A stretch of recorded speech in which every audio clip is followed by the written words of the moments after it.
Guys আগামীকালকে একটা লনা versus start দিছিলাম, তারপর দেখেন আমার সাথে কি হইলো।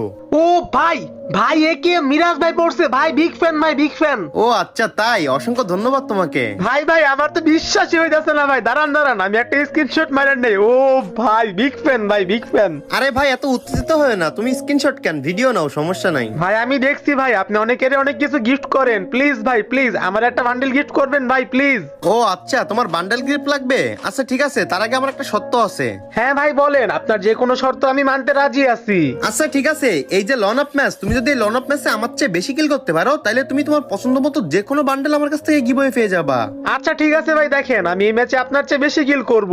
আর গাইস এই কথা বলার পর কিন্তু আমি পর্যাপ্ত পরিমাণ তার সুযোগ দিছি কিল করার, এবং সে সর্বশেষ সবচেয়ে বেশি কিল করলো। সবচেয়ে মূল কথা হচ্ছে আমি যদি তার সুযোগ না দিতাম তাহলে কিন্তু সে সবচেয়ে বেশি কিল জীবনেও করতে পারতো না। কিন্তু গাইস সে আমার সাবস্ক্রাইবার, সে আমার কাছে একটা জিনিস চাইছে, আমি তারে কেমনে না দিয়ে থাকি বলেন।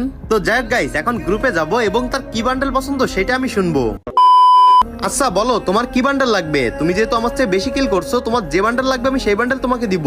ভাই ওই যে শর্ট মাস্টার একটা বান্ডিল আছে না, যেটার একটা বডি আছে, মাথায় একটা সাদা চুল আছে, ওই বান্ডিলটা আমাকে গিফট করেন। ও আচ্ছা বুঝতে পারছি, আচ্ছা দাঁড়াও আমি তোমার পাঠিয়ে দিচ্ছি। দেখো তো তোমার মেল বক্সে তোমার বান্ডেল পাইছো কিনা। হ্যাঁ হ্যাঁ ভাই পাইছি পাইছি, দাঁড়ান দাঁড়ান ভাই আমি ওই বান্ডিলটা পরাই আনি।